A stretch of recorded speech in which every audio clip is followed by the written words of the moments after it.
The evolution of your marketing will be the catalyst for the evolution of your business, and the evolution of your business will provide you with the freedom to focus on the evolution of your life.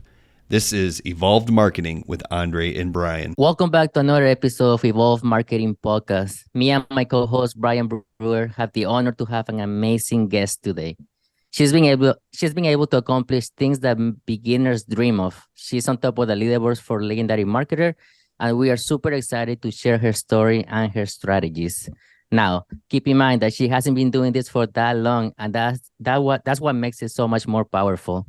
So if you're a beginner, make sure to check out this whole episode so you can get closer to achieving your financial goals. So without further ado, welcome to the podcast, Becca. Thank you. Thanks for having me.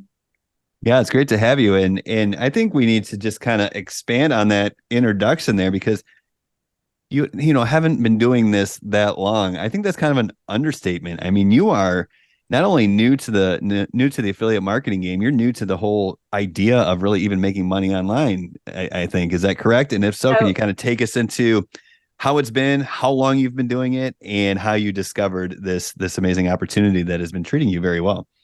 Yeah, it's kind of crazy. So I am a chiropractor by trade. That's what my degree is in. I actually just graduated from chiropractic school like 2.5 years ago. And it was never on my radar to make money online or anything like that. But with chiropractic, you're in just as much debt as a medical doctor is in, but you're making a fraction of the amount. And so it was stressful because I had to pay off my student loans. I'm also a single mom, so I was just living paycheck to paycheck for my entire adult life. And then it began to become stressful, like going to work in the morning and like realizing that I had to like work 40 hours a week for the rest of my life. So all of these things just kind of started compounding on each other. And I just like didn't want to do it anymore. I didn't want to work anymore. I didn't want to live paycheck to paycheck anymore. And I'm a total TikTok addict, like we all are. And I found Camilla Markson on TikTok, and I followed her for months and like listened to her story for months before I was like, all right, this is legit. I've been following her for a while. I trust her. I feel like I know this girl, even though I've never talked to her before in my life. And so I decided to go for it and start with my affiliate marketing journey. That's awesome. So you say that you started before you went to college. You did the original, having a degree and then getting like a real cool career. But then you said you weren't making enough money, right? Is that what happened? Yeah, I wasn't making enough money. There's just not a lot of money to be made when you're in the profession that I was in, honestly. And on top of that, I'm a single mom, so it was just struggling paying for my child and paying for bills plus paying my student loans.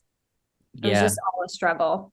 Yeah, I'm sure that's super difficult. I mean, spending so much time, getting something that you think is going to be like your career, and then having to pay off the student loans and especially your bills, your personal life. So that's just, I'm sure it's like super frustrating, right? Like you spend it all this time just to do this. And at the end of the day, you decided to look for something else. Yeah, 100%. Like, I'm like, if I could rewind 10 years, I would have done things totally different. But I didn't even know that making money online was a possibility. I just grew up trained how most people do to get good grades, get a good job, save up for retirement, so that was just always the track that I thought you had to be on. It's really interesting because what kind of stood out to me that I wanted to kind of jump on really quickly is how you said, you were a TikTok addict. So here you are, you're not really actively searching for a quote unquote way to make money online or a side hustle, or you weren't actively trying to get information about affiliate marketing. You were just sitting there realizing like, wow, these problems or these inconveniences or these things that I would like to change about my life and my financial situation are compounding. So I feel this kind of pain, like almost weighing me down. And then you're scrolling on TikTok, probably just enjoying it, watching the videos, trying to escape, maybe trying to fill some time. Who knows? Everyone's got their own reasons for watching TikTok. But then you're introduced So you said Camilla, who's obvious, also been on our podcast. She was, I think, on episode like 2 or 3. She was on early on. Yeah, it was a good episode. Yeah, she's amazing. So if you haven't checked out Camilla Markson's episode, make sure after this one you go back and watch that one. She's incredible. But anyways, you said, you were watching her, you watched her for months, you started to feel like you could trust her, you started to feel like you almost knew her, even though you had never spoken with her, you just consumed her content. And the reason I wanted to jump on that is because there's so much marketing in that, right? Like there's so much psychology of marketing in that. So like, what about Camilla and the opportunity and the fact that you saw this person you've never met before talking about TikTok or making money on TikTok? What made it seem doable? And just kind of take me into your feelings as you watched her and just started to learn more, I guess. Well, you always want to like tell your own story when you are trying to like sell somebody on something, because you want them to feel like they know you and can relate to you. And with Camilla, like she was a nanny, she took the bus. I never did any of that. But just her living paycheck to paycheck and going from that to making these huge amounts of money, working part-time, living life on her own terms. I was like, that's my life. Like I live paycheck to paycheck and I want to do this too. And I'm like, if Camilla can do it, I can do it. Like she was in the same situation as me, paycheck to paycheck. Like maybe this is doable. Like maybe ordinary people really can do this. And you don't have to be born into a rich family or go to school for some technical degree or anything like that. So yeah, it's interesting that you said, talking about telling your story, because when we talk to other people, it's like, who are newer to this game and they want to learn from us, or, they want to, what is it about this storytelling? It's like, tell all these elements of your story, because you never know what people are going to connect to. Some people I know from the episode that we had Camilla on earlier, like some people connected to riding the bus, which was kind of in my history as well. Some people connected to being a nanny or working, all 2 jobs or traveling for 2 hours, but you just connected to the paycheck to paycheck. And that was kind of enough to bring you in and start paying attention, right? Yeah, absolutely. And I try to do that as well. You really do want to hit all the angles when you're telling your story. I have a whole like reel that I recorded, which will be posted by the time that this episode comes out, about how like I used to struggle to pay to take my daughter to the beach over spring break. Just always like incorporating any little story that you can, because you never will know what is gonna trigger somebody to be like, oh yeah, that's me. Like I feel that. Yeah. When I first started my online business as well, it was really difficult for me because I didn't have any experience with anything with the online business or making money online or having even a side hustle. I never had a side hustle growing up or nothing like that. How was the learning curve for you to learn, about funnels, about domains and all of that stuff? Okay, not good with technical stuff at all. I had to do a lot of YouTubing. That was definitely the hardest part, which I think that it is for everybody. But what works so well about like the training course that I took is it just walks you step by step how to do that. That was the hardest part. And I think if I had to rewind back in time, I would probably just still be frustrated all over again. I don't know that I could even redo the steps right now, but it's really easy to figure out. I mean, there's videos out there for everything. As far as like creating content and stuff, because like I had owned a chiropractic business in the past, I was used to creating like reels and TikTok. So I was familiar with that because that's how I would market before. But as far as like making money online or telling people like there's this new like realm of possibilities and you don't have to be living paycheck to paycheck, I'm like, I'm a fraud. Like, I don't know how to do any of this stuff. Like, so it was a learning curve, like for sure. Like my first couple months were very slow and it was stressful. But I would just keep like looking up to all the people that were doing really well. And I would find a lot of like inspiration from them and recognize that I needed to stay consistent. And just kind of play around with different like content creation and marketing strategies and things like that.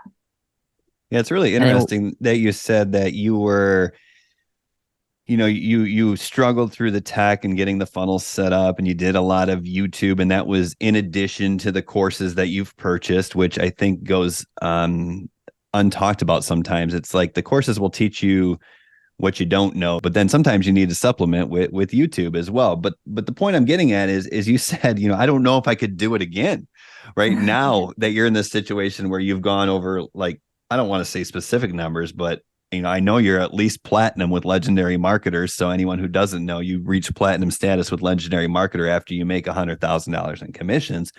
So that's pretty good, being what is that, less than 4 months. So that's pretty good. So you're doing okay. But the thing is when you were when you were not there yet, when you were still, feeling the weight and the pain of the paycheck to paycheck and not being able to take your daughter to the beach, like, you tapped into that pain to motivate you, where to do something that now that you're probably in not so much financial pain, it seems pretty daunting, but you found the power somehow, right? I mean, how did you find the power being a single mother and working full time and not really knowing anything about it? Like, how did you find the power? Was it just tapping into the pain, or was there something else that pushed you through? 100% tapping into the pain. And I tell people this all the time when they're like, this feels overwhelming. Like, I don't know if I can do this. I'm like, I know, like, it does feel overwhelming, but like, you can do this. And that's what I would tell myself is like, I can do this. I'm not going to give up. I can do this. And so I just kept having to like say that to myself. And in hindsight, it really was not that hard. I mean, like, I went to school for 8 years. I grew a business before, like, it's really not that hard, honestly. But just at the time, when you're so desperate, it feels like a big task to do. And what were your initial goals when you first started with this new venture? Oh my gosh, this is so funny. So, I wanted to leave my job because I just was tired of working a 9 to 5. But I'm like, if I can make like $8,000 a month, I can leave my job. And I remember, is it okay that I say numbers on here? Yeah, we're not selling anything. Yeah. We're just sharing stories, amazing stories like yours. So go for it. Yeah. Okay, so on December 3rd, I remember this date very well. I was sitting at the table with my boyfriend having a glass of wine, and I'm like, babe, I'm going to make $10,000 this month. You watch. I'm going to make $10,000 this month. And he's like, okay, whatever. He was like totally hesitant about the whole thing because he's like, you went to school for a long time. Like, you have a career. Like, why are you putting that on the back burner for this? But I'm like, no, you watch. I'm gonna make $10,000 this month. And I made $50,000 that month instead. And I was just ready to get out of my 9 to 5. Like, that was kind of the biggest motivation. I mean, paycheck to paycheck, yes, that was very frustrating, but like, I would get the Sunday scaries every weekend. Like, I just didn't want to go to work anymore and sell my time for money. So this whole experience has just definitely changed my mindset and like just opened a whole new world of possibilities of like, you do not have to trade your time for money. I'm going to ask a quick question. When you said there on December 3rd, I think you said it was, which is, at this point, I mean, you've been doing this for like less than 60 days. And you're like, I'm going to go out there and make $10,000. Watch me. And I'm going to do it this month. I'm not going to do it next year. I'm going to do it this month. Did you know exactly what you were going to do that? Did you have an idea, or did you just like say, screw it, I'm going to go all in type thing? I definitely went all in. So things had started picking up at that point. I was making like smaller ticket sales, nothing like huge, not like any 4-figure commissions or anything like that. But back in October, like really when I first started, I grew a TikTok account to like 10,000 followers, not even that much. And it got banned. And I was so depressed about it for like a week. I'm like, I don't even want to do this anymore because I worked so hard to grow this TikTok account. And then funny, I actually listened to your episode with Camilla talking about how her Instagram got banned and how she was like, I just knew I did it before. I can do it again. And I listened to that episode and I'm like, yeah, I did it before. I can do it again. So I made a new TikTok account and it ended up being the biggest blessing in disguise because all of those videos on TikTok I reposted on Instagram and they just like went crazy viral. So my Instagram was blowing up. So I had started making all of these smaller ticket sales, and I'm like, it's happening. This is happening. Like, I know the method now. Like, I got my strategies down. And so it definitely like exceeded my expectations by far. And that's the beauty about all of this. Like, you learn the skills, right? So as soon as you learn the skills, you can apply them again and again and again and again. So right now, if your Instagram gets shut down, hopefully it doesn't, but you'll probably be able to grow another Instagram account because you already learned those skills. And the same thing happened with me, with Camila, that we had Instagram accounts that were completely banned. yeah. And we knew we could do it again. So we just started again, and they blew up again for some reason, like it's just, you already learn how to do it. You build those habits of staying consistent. And I want to dive a little deep with your content. What type of content are you posting in order to attract those people wanting to buy from you? So, like when I initially started, I did a lot of side hustle videos just to gain some traction. And I think people get stuck there because they like become so obsessed with the side hustle videos that they like then they like forget the real thing that they're trying to sell or promote. So after my side hustle videos were done, I pretty much just keep it to like, I'll do like some fun trending stuff. But I pretty much keep it to like just me sharing my story, even if that is with a fun trending video or if it's like a talking video. So I try to post like 4 valuable content videos that have like me sharing what I do for every like 1 side hustle video. And really the side hustle videos is just for social media growth. It is not for business growth. You are not going to earn commissions off of selling side hustle videos. So I think a lot of people like get stuck there because they want to see this growth, but your social media growth does not equate to commissions and does not equate to financial growth. So you kind of have to like find that happy balance where you're growing your social media, but then also sharing enough to like make sales at the same time. Right. There's a difference between a vanity metric and a key performance indicator that says, hey, this is going to make me more money. And the stories and the value where you're bringing people in, they're getting to know you. That's what's going to help you make the money, not just instead of grow your vanity metrics, so to speak. Yeah, exactly. And I try to like stay away from side hustle videos now, unless like I really only use them if I feel like my engagement is dropped a little bit. If I feel like my engagement is dropped, I'm like, all right, let's release a little video here to keep the people happy. And then we'll go back to my regular old scheduled content. Throw a little piece of candy out there and get everyone excited and all sugared up. Then you bring them back in with the hard hitting, high carb, high protein value, right? But that's actually a really good strategy though, because I've never been good on TikTok. Like TikTok has been like the worst platform for me and my business. But then I did create a new account recently, maybe like 3 months ago. And I started posting literally just side hustle videos just to see how that account will react. So after doing that, my account actually grew faster than my other TikToks ever grew, right? And then I started doing the same thing that you did. I started switching to, okay, now I'm done with the side hustle videos. Now I'm gonna start posting about my actual business. Yeah. And that's when everything basically changed. And I actually test this out. And for people listening, this is a really great strategy for anybody to start with. Let me ask you a question then, because I want to just make sure I understand and make sure the listener understands as well. When you're talking about like a side hustle video, are you talking about like, hey, you can write a kid's book and sell it on Amazon, just like kind of random side hustles type thing? Okay. Right. Random stuff that you can use to make money online, but is probably in most cases not going to bring you a ton of money. But people just like that stuff. They just like to watch it. And it's just for the traction, for the engagement. Yeah. And there's a difference. Like you have to post different content when you're in the social media growth phase versus when you've already grown and now you're trying to convert your leads. Like, so I feel like if I were starting out, I would do the same thing over. I would start with side hustle videos. I wouldn't immediately start posting about how what I'm doing has changed my life because there's not really anyone watching it yet. I feel like you have to be on that growth pattern for a while until you hit it. And then you're like, all right, well, now we can start like giving them the real stuff.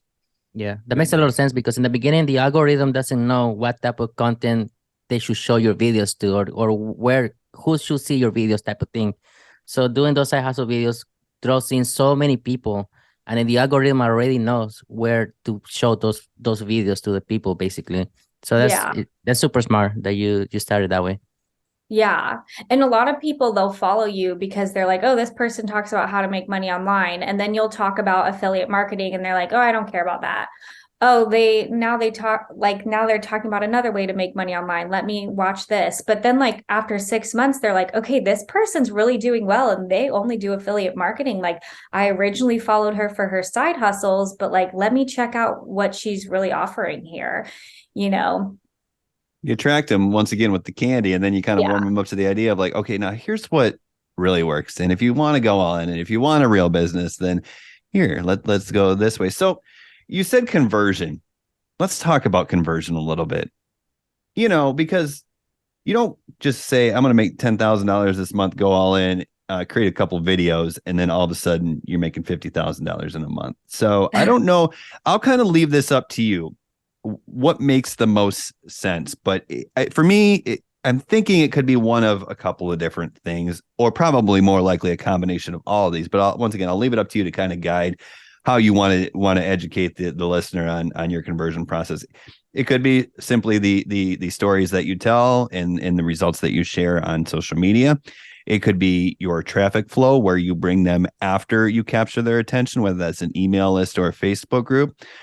Or it could be something we haven't spoken on yet, which is more of a direct communication. And I don't know which combination of those three things it is, and if there's other things that you think help your conversion rate. But if you could just kind of take us into your conversion process a little bit, that would be amazing. I'd love to hear it.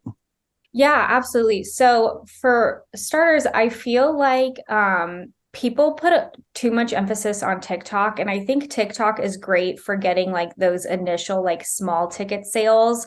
But until like you can like kind of have a conversation with somebody, or they've been following you for a while to really trust you, they're not necessarily going to like jump for that high ticket sale on the back end.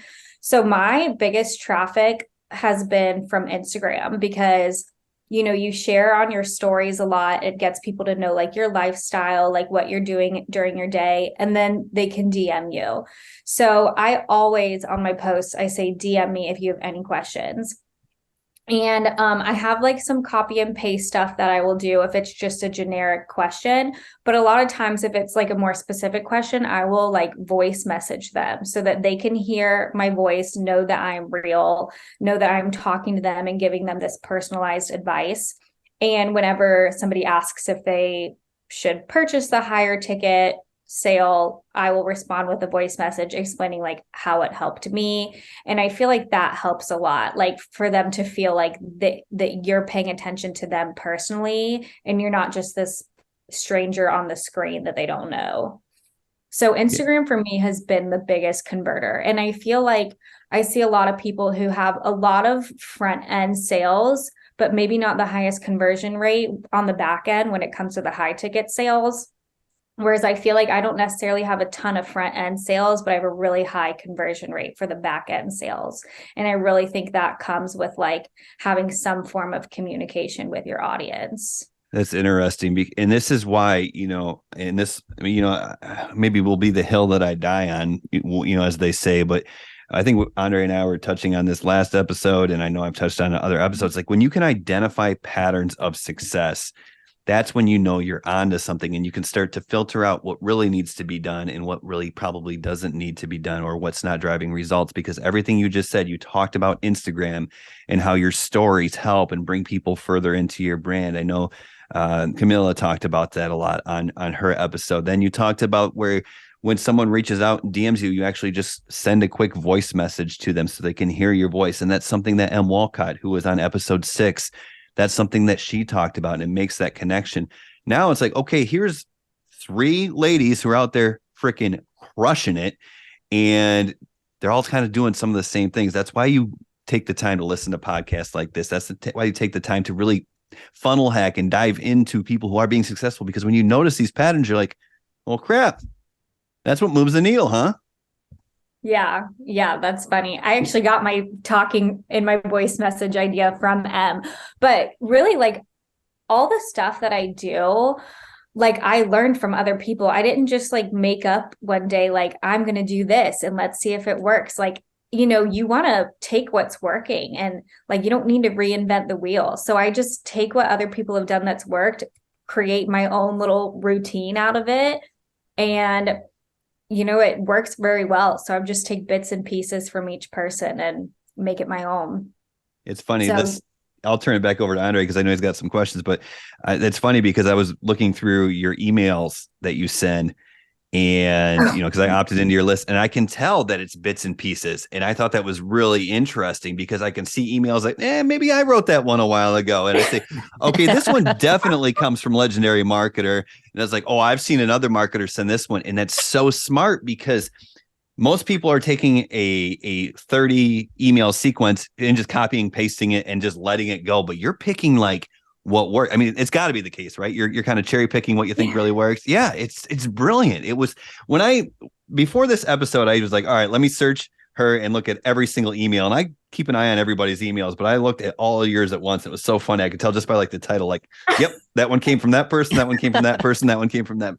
And I was like, that's brilliant. You're cherry picking and combine. You're taking puzzle pieces and putting them together. It's amazing. Yeah. Yeah. Well, I would scroll through when I first started, I subscribed to every single successful person's email. And I'm like, all right, what jumps out at me? Like what would I be like, okay, cool, I'm going to buy now. And I would just pick from those. Yeah, that's super. I mean, it's copywriting, right? Copy, like you copy, right? Like copy word for word, right? So we talked about TikTok, we talked about Instagram. Have you had any success with Facebook at all? I know in your emails you send people to your Facebook group. Do you have any tips for that, or how is your Facebook group, like the engagement for that, at least? Okay, my Facebook group engagement is great now. When I first started it, there was no engagement. I was posting all the time and I would get maybe like 1 or 2 likes. Even after like 2,000 members in my group, there was no engagement. And I'm like, what is the point of this? So what I did, so I've done like a few different things, but I will like say like, hey guys, who's taking the challenge? What is your favorite part about it? And just have them comment on that. Or like I posted like a gift card to Starbucks and was like, hey, coffee on me this morning. Drop a heart with your favorite Starbucks drink if you got coffee this morning. And that just kind of got people like excited. And I think asking questions directly to the group, like who's doing this? What do you like about it? Made it different. Whereas before I was just sharing advice like how to pick your niche. Here are some marketplace websites that you can go on to find products. And I feel like I needed to just make it more interactive, asking questions, doing polls, things like that. And now it doesn't sell. I mean, everybody's contributing and helping each other out all the time. So I'm super thankful for that now, but it took a bit. It was not super engagement full when I first started it. Yeah. Now you got the user generated content kind of picking up some of the slack. So you're not constantly, you know, posting incentives and gift cards and stuff like that. So now there's good engagement in there. You know, it's as I kind of listen to our guests talk, I always like to take little notes, and I'm a big patterns guy. But one thing that I've noticed is you've said, what's the point, when you were thinking about your Facebook group early on? And there was another point where you were talking about one of your accounts getting shut down and you thought to yourself, I don't want to do this anymore because, you know, I just lost everything and stuff like that. And I think those are very common feelings that everyone goes through in their journey. But obviously, you know, if you keep going, if you say, well, there's got to be a point, and you keep forcing it through, great, amazing things can happen, just like they are happening for you right now. So what gives you some of the strength after you see a little bit of success, but then something goes bad? I think a lot of people quit there. How do you keep going and then realizing there is so much more potential to do this? Like, yeah, you just have to, like, if you want to be an entrepreneur, you have to recognize that things are going to go wrong.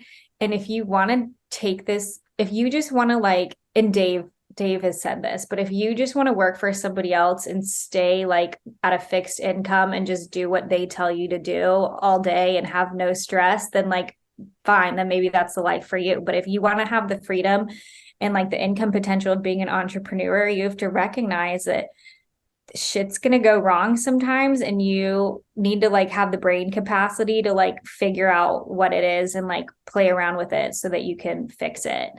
And a lot of people do quit for sure. But if you really want this, like you just have to realize like things are not going to go smoothly all the time. They're just not. And if you want to stay in this for the long run, you have to recognize that you need to tweak things as they go, and, maybe change up your strategies and play around with different things, because not everything's going to be perfect all the time. Yeah, especially like when you're like how we said it in the beginning of the episode, right? We were having so many technical difficulties.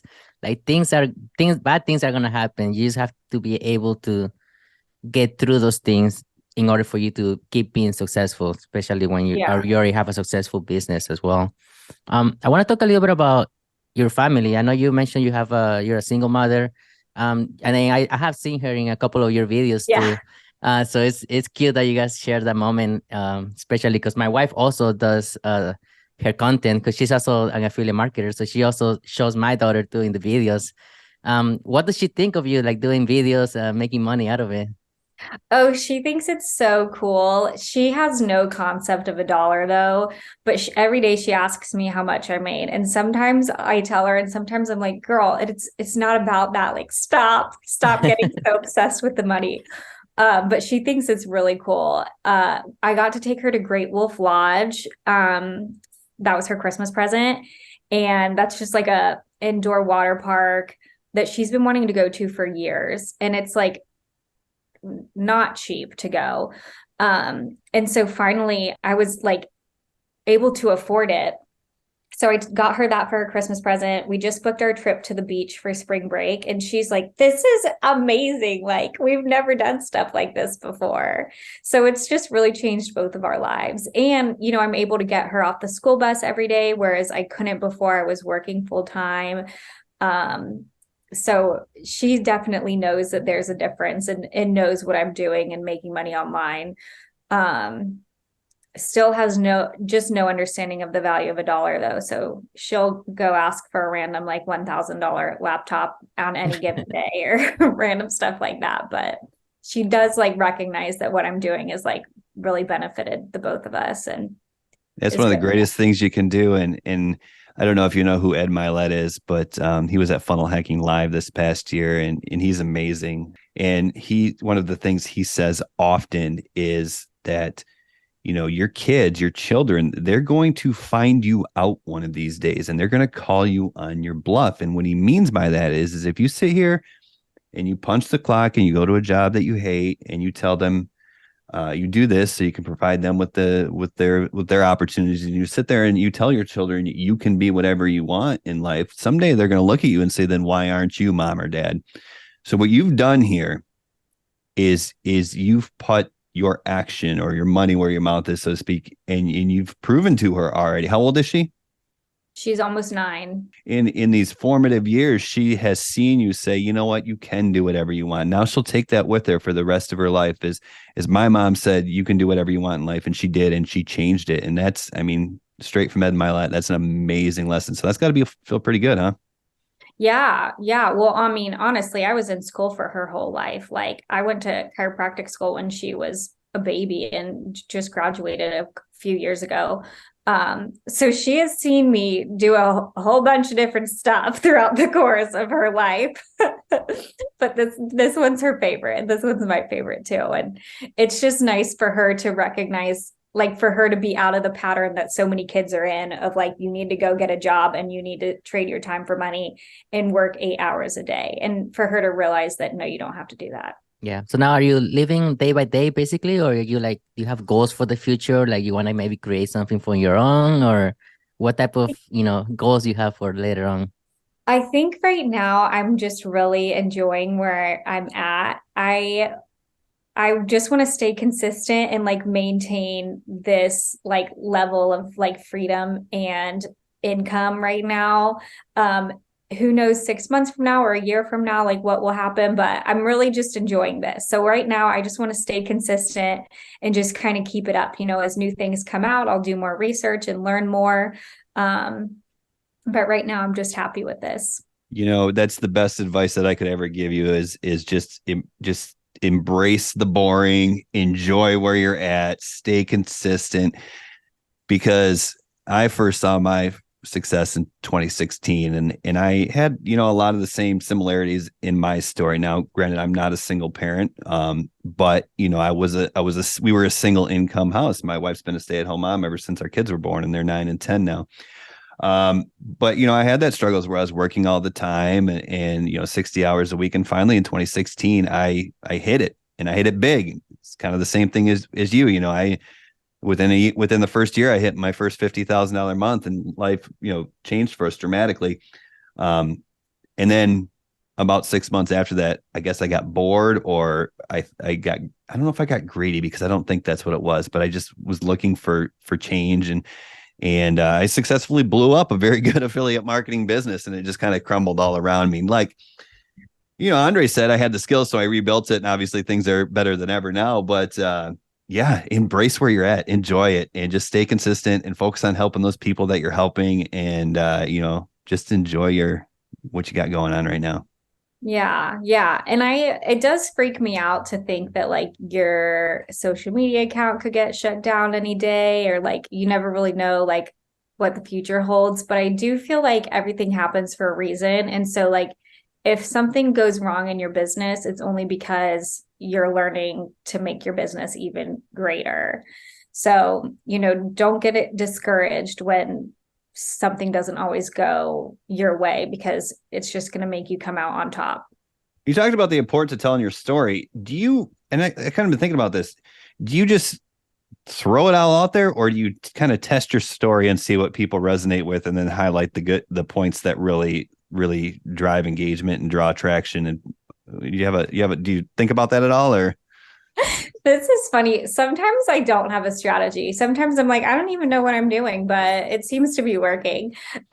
Sometimes I'm like much more like calculated with my storytelling. And sometimes I'm like, something might have just happened that day. Like the other day, my daughter's school called. They needed me to drop off new shoes for her because she stepped in dog poop.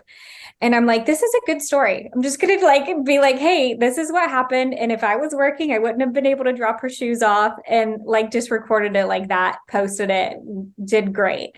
So sometimes I'll plan it out. I'm like, what aspect of my life do I want to share now? Like, do I want to share how I'm in student debt? Do I want to share like how I'm a single mom? And then sometimes it'll just be like something happens and I'm like, cool, well, guess that's it. It's probably just the authenticity that helps gain the trust that you're talking about, that changes everything. Do you have any final advice for like the listeners out there, maybe a complete beginner that just started their business? Anything that you can say to them? Okay, yes. So stay consistent. You have to stay consistent. If you do not stay consistent, you're not going to go anywhere. Like hustle through it. And the first couple months can feel really, really slow. And if you're not making those commissions at first, that's totally okay. And that's totally normal. But once you gain that trust from your followers, your business is going to grow exponentially. So maybe you've only made a couple $100. Maybe you haven't made anything, but you don't know, maybe 3 months from now, you might be making $10,000 or $20,000. Like it can happen really, really quickly. So just stay consistent. Staying consistent. I mean, it took me 6 months to make 10K, but then by my 8th month, I was making 6 figures. You get me? So it's like that consistency will pay off in the long run. Yeah. Before we get too close to the end of time here, one thing we like to do is bring people on and ask if you have any questions, for us. Is there anything you want to know? I mean, anything that any tips, tricks, advice that you want to know from us, you can ask us together, you can ask us individually, or you can say, nope, I'm good, I'm making a bunch of money, see you guys later. No, I do. So obviously in business, things don't go well all of the time, like how we've been talking about. And sometimes you might have a great month and sometimes you might have like a really shitty month. How do you guys deal with that like mentally, or what do you do to like get things back on track after that? Yeah. So honestly, remember why you started in the first place. That's something that I tell everybody. I mean, I had months where I made so much money, and I also have months where everything just went to not zero, but like exponentially down, right? Yeah. So those months will happen. You just have to push through them. There's not really somewhere where we can be like oh well, this is it, right? We're not gonna make money anymore. Like, because that's not the case. Tomorrow you can email your list and sell something else, sell another product, and people will buy from you because they're already on your list. So as long as you keep building a list, you shouldn't really have to worry about like in the future. Oh, what about if legendary that goes to crappy? I mean, like you shouldn't worry about that. You should worry more about the skills that you learn, basically. Yeah. Yeah. And I have a couple of more actionable strategies that I use. And not to say that so the mindset is obviously 80%. So everything Andre just said is the most important thing. I mean, you just have to know, like, okay, it's not all over, right? And that's kind of what I got from Andre. Like, you've done it, it's going to pick back up. Keep going. Don't let it sabotage you. So that's obviously the 80%. But the kind of the 20%, if I'm thinking of actionable strategies, if I'm having a down month or maybe a down month or two, or it's like, oh, I went from here to here, what's going on? It seems like every month is less than the last. I generally find out that I either need to help more people. Mm-hmm. And that can be done at scale. Yeah. That can be like, all right, you know what? I need to create an epic training for my group that teaches something I've never taught before. So I either feel like I got to help people more, or I have to go learn something new. Yeah. And then usually those one of those two things, or a combination of both, really trigger. And then all of a sudden it's like, oh, now I'm just had my best month ever. Yeah. So. Yeah. Sometimes you see people on the leaderboard and you're like, whoa, this person came out of nowhere. But then, you have to be like, well, obviously they're doing something right. Like, let's go see what they're doing and kind of like be ready to change things up maybe. But yeah, I was just curious. Yeah. And sometimes it's, it's like just, I know Frank Kern talks a lot about this, and I try to talk a lot about it. It's kind of the power of news. Sometimes it's like, all right, now maybe we don't change what we're promoting. We don't change what we're saying, but maybe we just kind of do it in a little different way. And we still keep people. We don't want to like shift gears and like, oh, here's a whole new product or opportunity, because then you're just going to lose all the people that were on the fence. But it's like, oh, maybe I'll present it in a different light or a different manner. Yeah. And that's more of like every 8 months to a year. I feel like it's like people are, like some people are like, oh, I've heard the same thing for the past year. I'm kind of tuning out now. So it's like, well, no, we present it in a different light. Same solution, just a different way. Yeah. Yeah. Or you said something about maybe I need to learn something new as well. So it's like, maybe you also need to like reinvest in yourself. Like maybe you can find a mentor, because it happened to me. Like my business went down spontaneously. And then I invested in a mentor, basically. So I invested in somebody, and they were able to get me back up into my feet. So sometimes maybe you will need some extra help, So it's okay to reinvest into your business, into yourself. Yeah. Yeah, definitely. We're not going to limit you to one. Any other questions before we let you go? I won't limit you to one here. I don't know. That was a big one. I actually was just talking to Em Walcott, which, just to give her a little shout out, Em Walcott does one-on-ones. She's amazing. She's a life changer.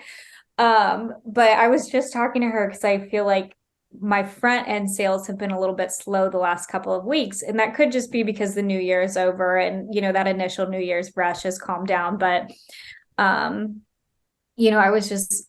that's just been on the forefront of my brain, is like, why are things slowing down? Is this it? Is this the end? And she's like, no, like just rethink some things, keep on going. So I just wanted to see what you guys did in this type of situation. Cool. Awesome. Well, thank you so much for your time. We appreciate you having you on the podcast. Cool. That was fun. Cool. Yeah, you did great. Good. I was a little nervous when Andre first messaged me. I was like, I mean, yeah, that sounds great, but like also, I don't know. Hey, so this is good practice. Now you should do Wake Up Legendary. I think it's a good experience, so you should definitely do that. I know, I need to. So what I did when I first went on like Wake Up Legendary, when I was promoting Legendary Marketer full time, is I would go on Wake Up Legendary, and then after they would post the episode to YouTube, I would go to YouTube, and I asked permission, and they're like, yeah, I don't care. But go to YouTube, download it from YouTube. Okay. And then I actually took that video, I uploaded it to Vimeo, which is where I host my videos, but you could upload it to YouTube unlisted or whatever. And I actually embedded it on a website page on my funnel with a link to join the 15-day business builder challenge below it, like a button below it. And that converted really well for not the new people on my list, but for the people who maybe been on my list for 10, 15 days, and they just weren't buying into the challenge. And then so I would just send them, I was like, hey, go watch this interview with me and Dave. And that converted not as good as the front end, obviously, because that converts pretty well, but it converted better than anything I've ever done later down the road because it made it seem real. And it's like, oh, here's just a couple of people chatting. She's recommending this challenge, and she actually knows the owner of the company, right? So that I highly recommend doing that. Yeah, that's a great idea. Yeah. And then just like send people to it like on day 15 of your email sequence, and then again on like day 25, and then again on day like 40, or just like anytime you don't know what to send your email at, you just be like, hey, did you check out this interview with Dave Sharp and myself? And it just gives you so much credit. Obviously the link's right below there, so it gets them into the challenge, which is the whole goal, and it works really, really well. Yeah, cool. I have one more quick question for you. As far as like the email lists go, so like I have a series of like, I don't know, 20 to 30 emails that just go out automatically when somebody like signs up for the campaign. And then very rarely do I send emails after that. Like, how often do you try to send emails to your people on your list that have been on your list for a long time? Well, I know Brian does once a day, right, Brian? You've been doing really well lately, sending emails once a day, especially after. And just how you said about like if something happens in your life and you put it in your content, you can also put that into a video. So you can always send new broadcasts you could have your sequence, but after that you can be sending broadcasts every single day basically to your list. So just anything exciting happens, or you think of something that you want to share with your audience, your email list, send it as a broadcast. That's what I do.